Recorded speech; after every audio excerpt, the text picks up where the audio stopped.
मंचावर बसलेले भारतीय जनता पार्टीचे वरिष्ठ नेते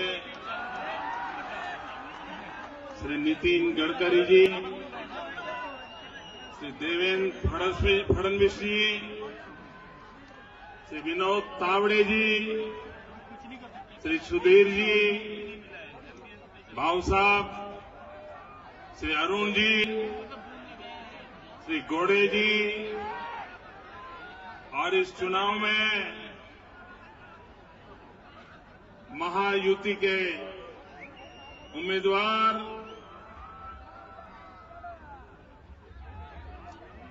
वर्धा से श्री रामदास जी, चंद्रपुर से श्री हंसराज जी आहिर, भंडारा से श्री नाना पटोले जी, गढ़चिरौली से श्री अशोक नेते जी, रामटेक से श्री गोपाल तुवाने जी, अमरावती से श्री आनंद राव जी, अकोला से श्री संजय जी, यवतमाल से सौभाग्यवती भावना जी, बुल्ढाणा से प्रताप जाधव जी, विदर्भातील सर्व जनतेला माझा नमस्कार.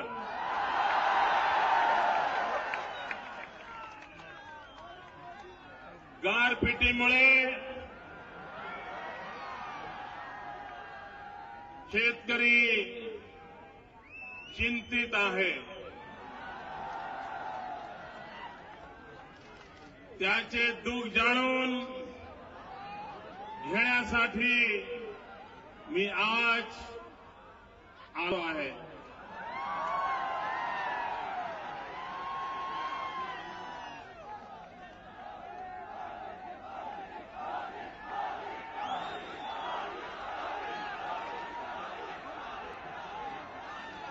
भाइयों बहनों, लाल बहादुर शास्त्री ने इस देश को जगाया. लाल बहादुर शास्त्री जी ने जय जवान जय किसान का मंत्र दिया था और हिंदुस्तान के किसानों ने अन्न के भंडार भर दिए थे. एक समय था देश विदेशों से अन्न मंगवा करके हिंदुस्तान अपना पेट भरता था. लेकिन लाल बहादुर शास्त्री जी ने जय जवान जय किसान का मंत्र देकर के देश को जगा दिया. लेकिन भाइयों बहनों, आज मुझे दुख के साथ कहना, बड़ी पीड़ा के साथ कहना है कि कांग्रेस के कुशासन के कारण आजादी के बाद इतने लंबे समय तक देश पर शासन करने वाली कांग्रेस और उनके सारे चट्टे बट्टे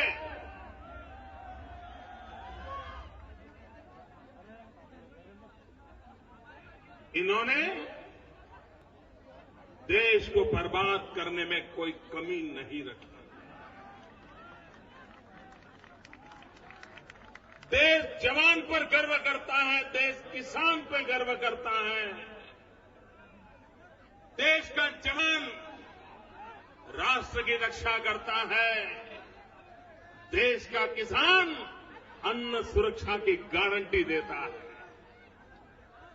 लेकिन भाइयों बहनों,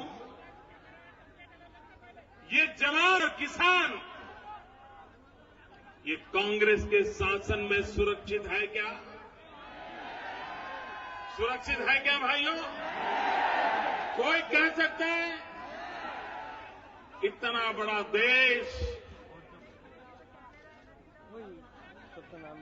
इतनी बड़ी दिल्ली की सरकार और इतना छोटा पाकिस्तान।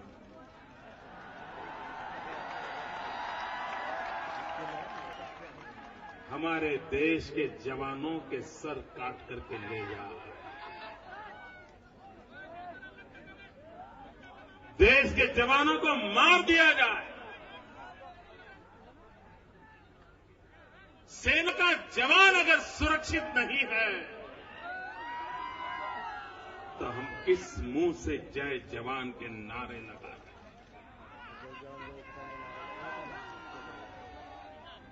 आज कांग्रेस के शहजादे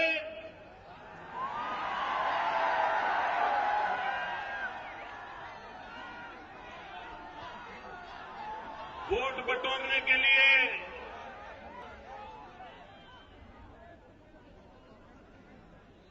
जनता के आंख में धूल झोंकने का काम कर रहे हैं। अभी उन्होंने घोषणा की कि बोले मैं कुछ दिन पहले पूर्व सैनिकों को मिला था और 1 रैंक 1 पेंशन की सैनिकों ने मांग की, तो मैंने कहा था मैं पूरी ताकत लगा दूंगा, और आपने देखा 3 दिन में काम हो गया, ऐसा उन्होंने कहा। 60 साल से जो पार्टी राज कर रही है, देश की सेना के सभी जवान चाहे निवृत्त हो या आज प्रवृत्त हो, सालों से मांग कर रहे हैं। अनेक बार राष्ट्रपति को, प्रधानमंत्री को, रक्षा मंत्री को मिल चुके हैं। कोई ऐसी सरकार नहीं जिसको नहीं मिले हो। और आपने उस काम को नहीं किया। और आज भी मैं कहता हूं,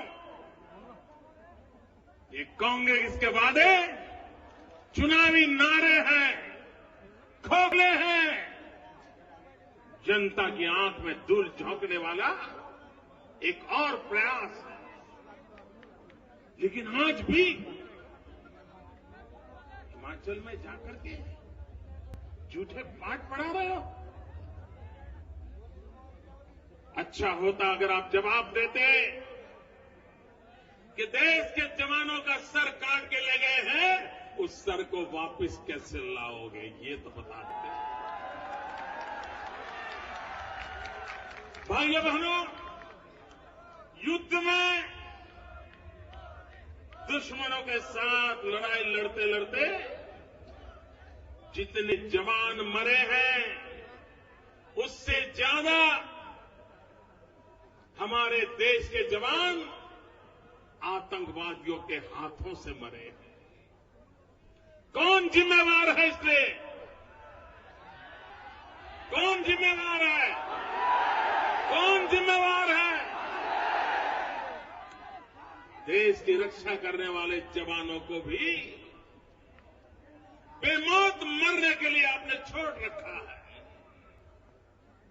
और दूसरे किसान भाइयों बहनों, आप मुझे बताइए, कोई किसान सुरक्षित है? कोई किसान इस सरकार पे भरोसा कर सकता है? केंद्र के कृषि मंत्री पे भरोसा कर सकता है? केंद्र सरकार पे भरोसा कर सकता है? कितने झूठे वादे किए, कितनी बार किसानों के आंसू पोंछने के नाटक किए, और हर संकट के समय एक पैकेज घोषित करने की फैशन हो गई है। भाई आपको कुछ मिला है क्या? इतने पैकेज आते हैं, मिला है कुछ? आपको मिला है कुछ? ये जो पैकेज घोषित करते हैं ना और जो कुछ देते नहीं ना, अब उनको पैक कर करके भेजने का समय आ गया। इनका बिस्तरा बोरिया गोल कर दीजिए और रवाना कर दीजिए। भाइयों बहनों, युद्ध में और आतंकवादियों से देश के जवान जितने मरे हैं उससे ज्यादा किसी एक इलाके में आत्महत्या के कारण मेरे किसान भाई बहन मरे। क्या दिया अपने देश को?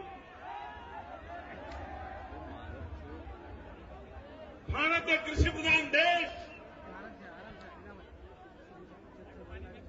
लेकिन उसी देश में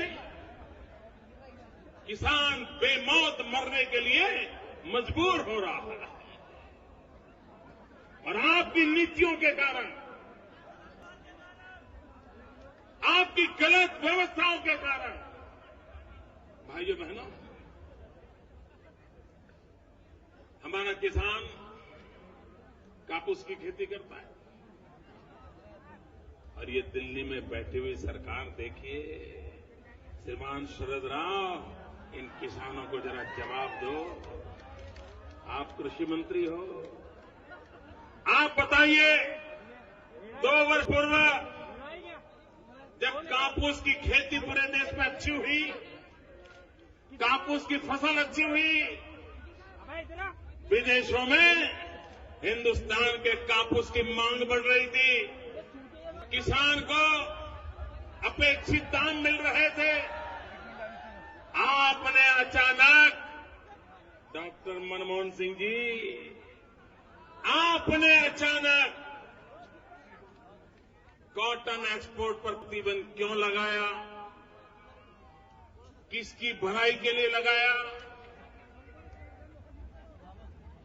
और उसके कारण मैंने सिर्फ गुजरात का हिसाब लगाया था। कॉटन एक्सपोर्ट में प्रतिबंध डालने के कारण अकेले गुजरात के कॉटन ग्रोवर किसानों को 7,000 करोड़ रुपए का घाटा हुआ था। 7,000 करोड़ रुपए। यहां तो कितना हुआ होगा? और भाइयों बहनों, ये सरकार ऐसी है, किसान को पैसे मिले उस पर तो प्रतिबंध लगा देती है।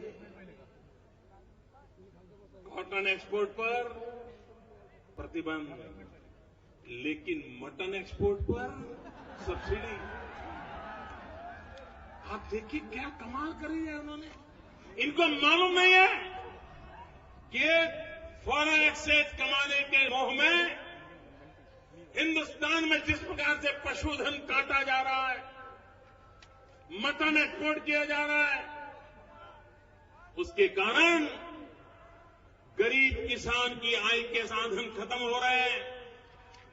गांव के गांव आज ऐसे हो गए हैं कि जिस गांव के बीच में 5-50 पशु भी बचे नहीं हैं।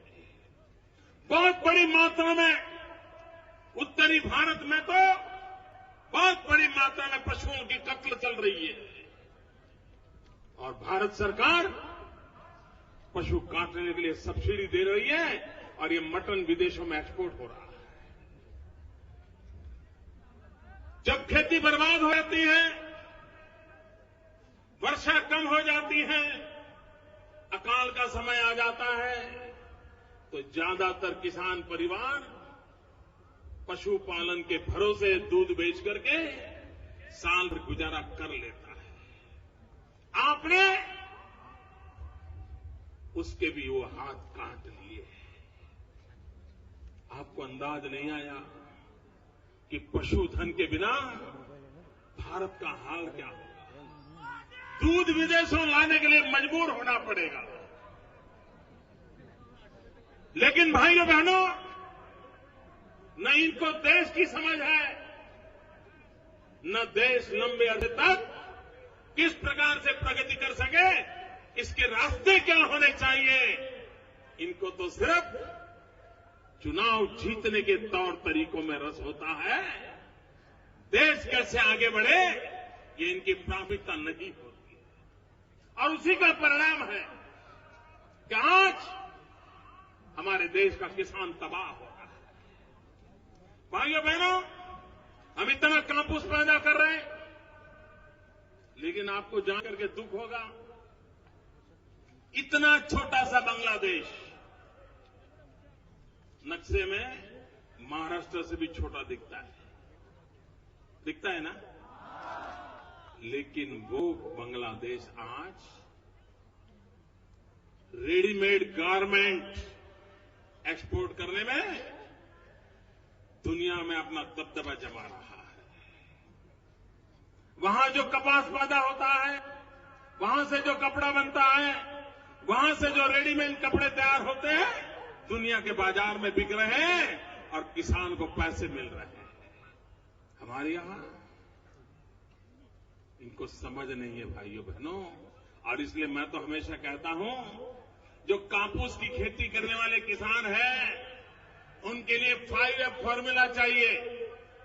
5F formula, farm to fiber, fiber to fabric, fabric to fashion, fashion to foreign.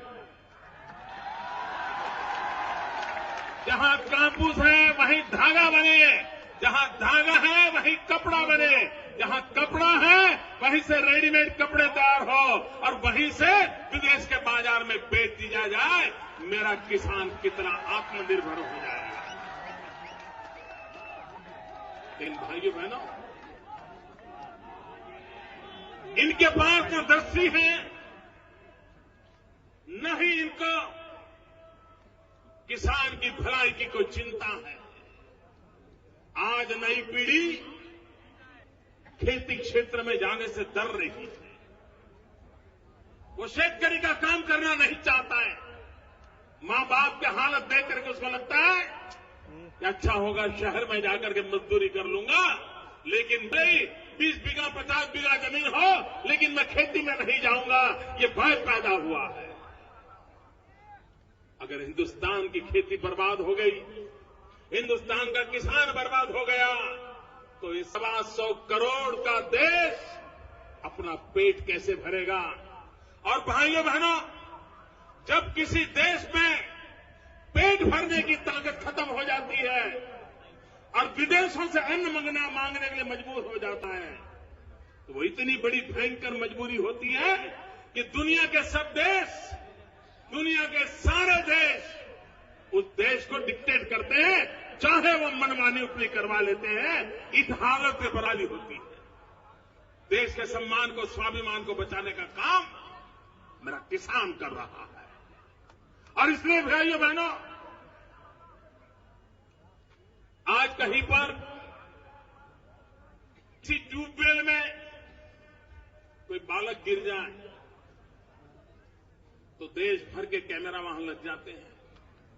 Running commentary आ रही है कि बच्चा गिरा है, हिल रहा है, फोटो निकाली है, उधर खुदाई हो रही है, आर्मी आई है, बच्चा जिंदा निकलेगा। लोग भी पूरे देश में टीवी के सामने बैठ जाते हैं कि बच्चा जिंदा है कि मर गया, बच्चा जिंदा है कि मर गया। भाइयों बहनों, एक बच्चा ट्यूबवेल में गिर जाए, सारे देश के सांस ऊपर हो जाते हैं। मेरे लाखों किसान मर जाएं, दिल्ली की सरकार चैन से सो जाती है। भाइयों बहनों, चैन से सो जाती है। और तब पीड़ा होती है मन में।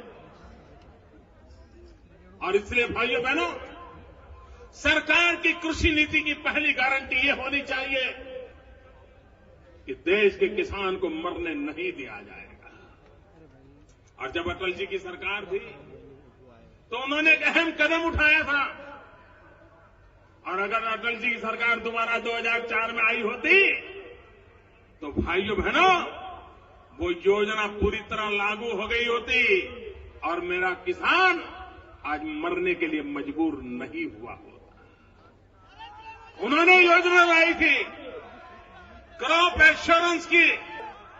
उन्होंने कहा था कि किसान की कितनी आय होगी उसका अंदाज लगाकर उसकी गारंटी तय हो जाए कि कुछ भी हालत में इतना तो रुपया उसको मिलेगा ही मिलेगा, ताकि कभी उसको मरने की नौबत ना आए। भाइयों बहनों, मुझे अभी हमारे सारे साथी बता रहे थे इन्होंने कैसे देश को बर्बाद किया है। इंदिरा गांधी जी ने बैंकों का राष्ट्रीयकरण किया था, नेशनलाइजेशन किया था, और दुनिया को एक कहा था ये बैंक अमीरों के काम आती हैं, मैं बैंक गरीबों के लिए काम आए, इसलिए उसको नेशनलाइज करता हूं। जरा कोई हिसाब तो लगाओ क्या किया। भाइयों बहनों, बैंकों से किसानों को जो ऋण मिलना चाहिए, कर्ज मिलना चाहिए, बैंकों का जो पूरा कारोबार है, मुश्किल से 5% किसानों के नसीब में आता है। बाकी 90% से ज्यादा ये बड़े बड़े कारखाने वालों के पास रुपये जाते हैं, मिल मालिकों के पास रुपये जाते हैं, किसान को नहीं दिए जाते हैं। और किसान अगर बैंक में ऋण लेने जाता है तो 50 प्रकार के कागज मांगे जाते हैं। वो कागज गिनते गिनते किसान थक जाता है, और इसलिए वो क्या करता है, साहूकार के पास से कर्ज लेता है। बेटी की शादी करनी है, कर्ज लेना है। खेती की सीजन आई है, बीज खरीदना है, कर्ज लेता है। फर्टिलाइजर लाना है, कर्ज लेता है। और उस कर्ज का ब्याज इतना भयंकर होता है कि उस ब्याज के कारण हमारा किसान मर जाता है। भाइयों बहनों, सच है कि नहीं है? ये साहूकार के पैसे लेने पड़ते कि नहीं लेने पड़ते?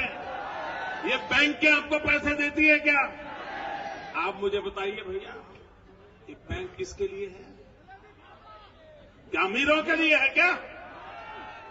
भाइयों बहनों, भारतीय जनता पार्टी की दिल्ली में सरकार आएगी, मैं आपको विश्वास दिलाना चाहता हूं, मेरे किसी किसान को ज्यादा ब्याज देकर के ऋण लेने के लिए साहूकार के घर के पर न जाना पड़े, ये परिस्थिति हम पैदा करना चाहते हैं।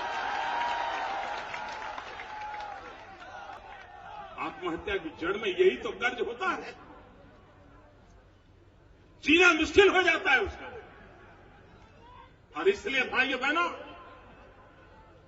और जो बैंकें हैं वो भी कुछ स्थायी हितों में हाथ में चली आई है।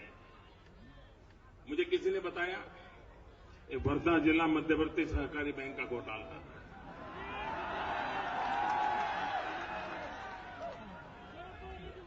मुझे कहा गया टोटल 2200 करोड़ रुपए जो किसानों को मिलने चाहिए वो ये बैंकें नहीं दे रही है। वर्धा बैंक से कोई 332 करोड़ है, बुल्ढाना से 800 करोड़ है, नागपुर से कोई 1100 करोड़ है। भाइयों बहनों, किसान के हक के पैसे क्यों दबा के बैठे, क्यों नहीं दिए जा रहे? किसान के हक के पैसे दिए नहीं जा रहे, और ये पैकेज घोषित करते देते कुछ नहीं है। सारा अपना कारोबार चलाते रहते हैं। और इसलिए भाइयों बहनों, पूरे देश में किसानों के लिए एक अलग व्यवस्था करने की आवश्यकता है। भाइयों बहनों, किसान को अगर पानी देने की व्यवस्था हो जाए तो मेरे दिशा केस के किसान में दम है, वो मिट्टी में सोना पैदा कर सकता है। उसे पानी चाहिए। वाजपेयी जी का सपना था हम नदियों को जोड़ेंगे, गंगा को कावेरी के साथ जोड़ेंगे, और अगर नदियों को जोड़ दिया तो जहां बाढ़ आती है वहां की किसान की परेशानी खत्म हो जाएगी, और जहां अकाल आता है वहां भी किसान की परेशानी खत्म हो जाएगी, और दोनों प्रकार से हमारा किसान सुखी होगा। अभी मध्य प्रदेश में हमारे मुख्यमंत्री श्रीमान शिवराज जी चौहान ने नर्मदा और शिप्रा नदी को जोड़ दिया, हजारों हेक्टेयर भूमि तक पानी पहुंचा दिया। शिप्रा नदी मरी पड़ी थी, उसको जिंदा कर दिया, किसानों में जान आ गई। आज हिंदुस्तान के हर कोने में नदियों को जोड़ करके पानी पहुंचाया जा सकता है। हमारे किसानों का भला किया जा सकता है। लेकिन भाइयों बहनों, इनके दिमाग में किसान को खेत में पानी कैसे पहुंचे, ये इनकी प्राथमिकता नहीं है। उसी प्रकार से हमारे किसान को टेक्नोलॉजी से जोड़ना पड़ेगा, आधुनिक विज्ञान के संसाधनों को जोड़ाना पड़ेगा, माइक्रो इरिगेशन पर बल देना पड़ेगा, ड्रिप इरिगेशन हो, स्प्रिंकलर हो। और गुजरात का मेरा अनुभव है, ये माइक्रो इरिगेशन के कारण, टपक सिंचाई के कारण किसान की स्थिति में बहुत बड़ा बदलाव आया है। भाइयों बहनों, पानी बचाने का अभियान भी चलना चाहिए। और आजकल दुनिया में ग्लोबल वार्मिंग को लेकर के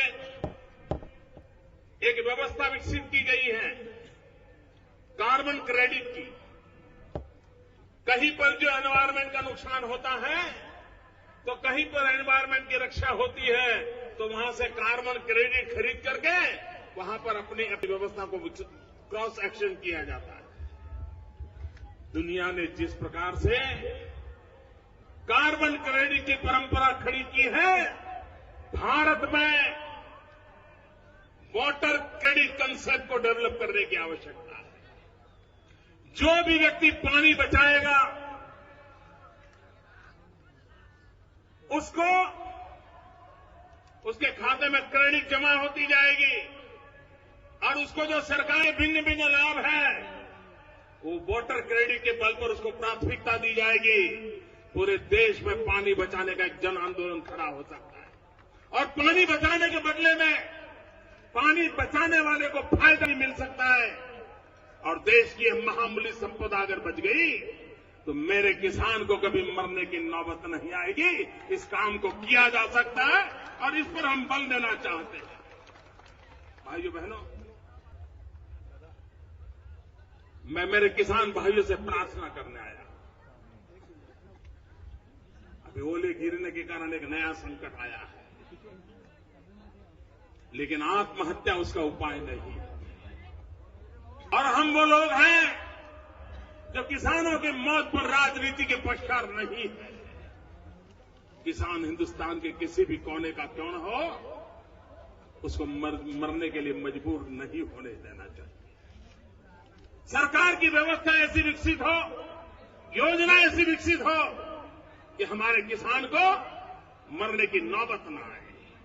और मैं किसान भाइयों से कहता हूं, अब खेती हमें करनी है, 3 हिस्सों में बांटना होगा मेरे भाइयों बहनों।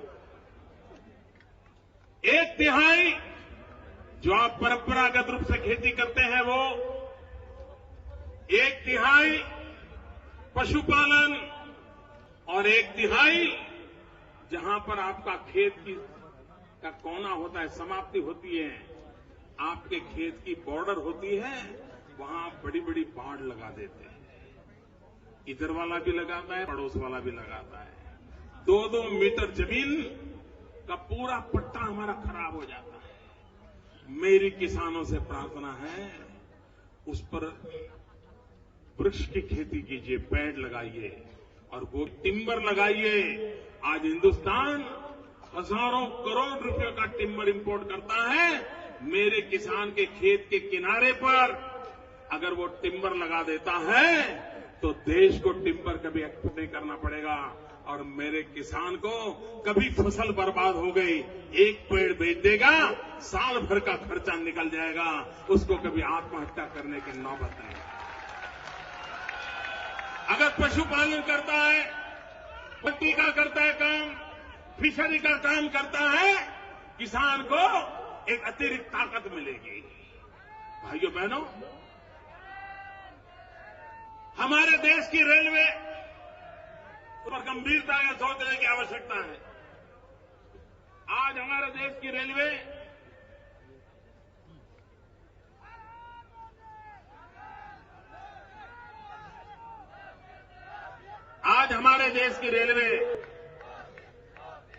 पैसेंजर ट्रेन में तो नए नाम निकालती है, नई व्यवस्थाएं विकसित करती है। कभी शताब्दी एक्सप्रेस, कभी सुपरफास्ट, कभी राजधानी, न जाने कितने कितने। लेकिन भाइयों बहनों, भारत की रेलवे ने गुड्स ट्रेन के संदर्भ में गंभीरता से कभी सोचा ही नहीं।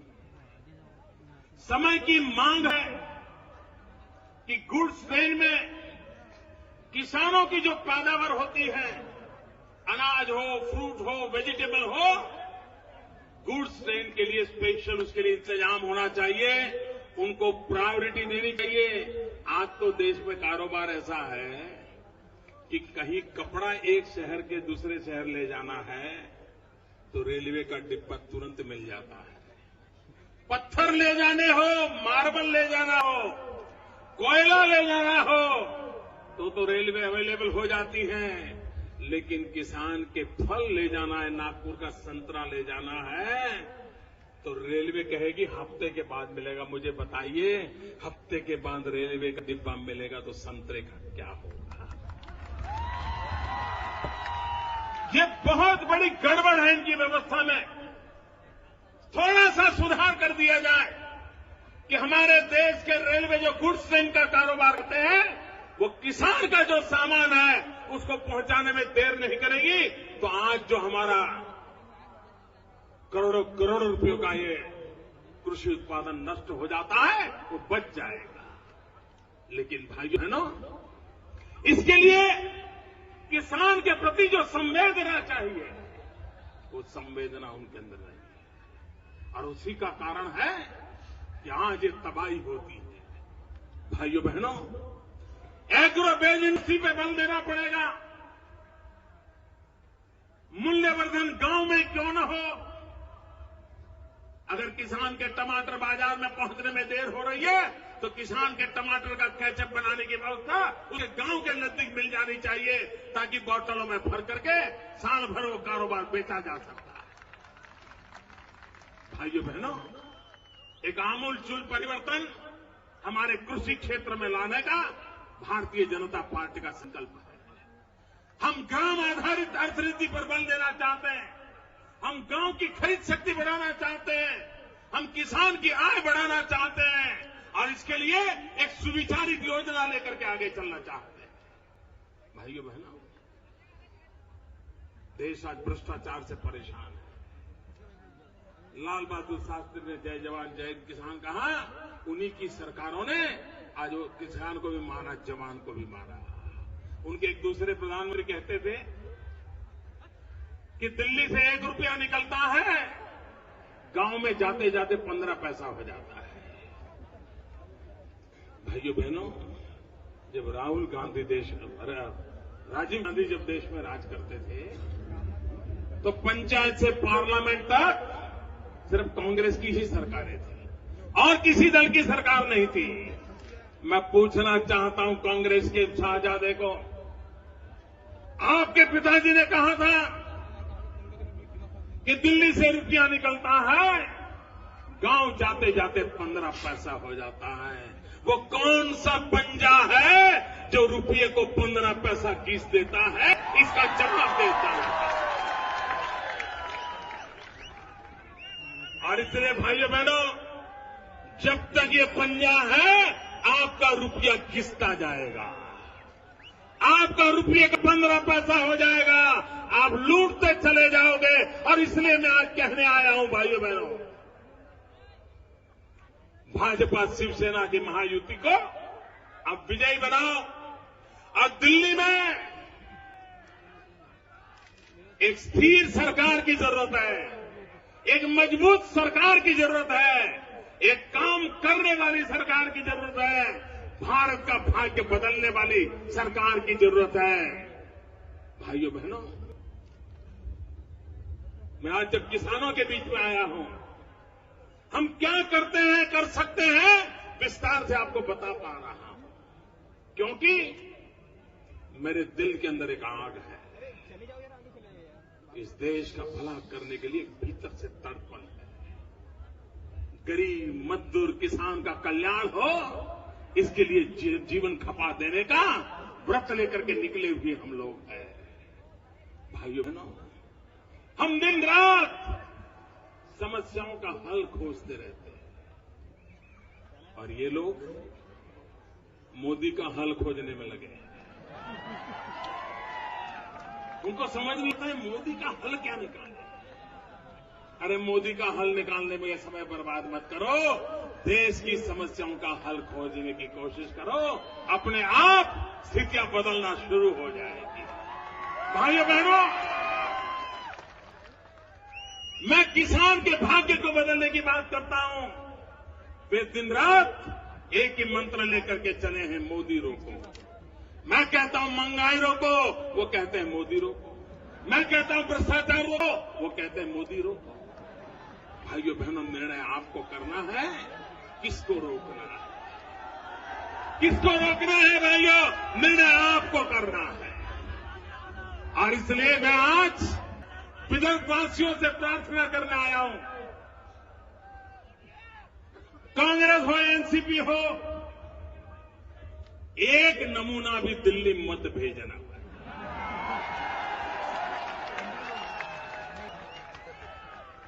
यहां तो बर्बाद किया, वहां और ज्यादा बर्बाद करेंगे।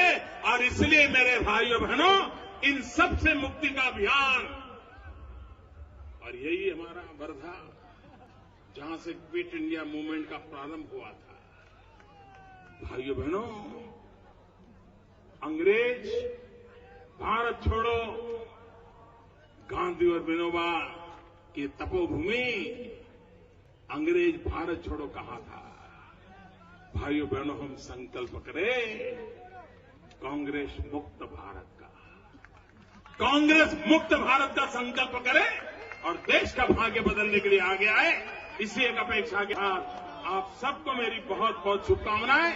मेरे साथ बोलिए भारत माता की, दोनों मुट्ठी बंद करके पूरी ताकत से बोलिए भारत माता की। वंदे वंदे वंदे।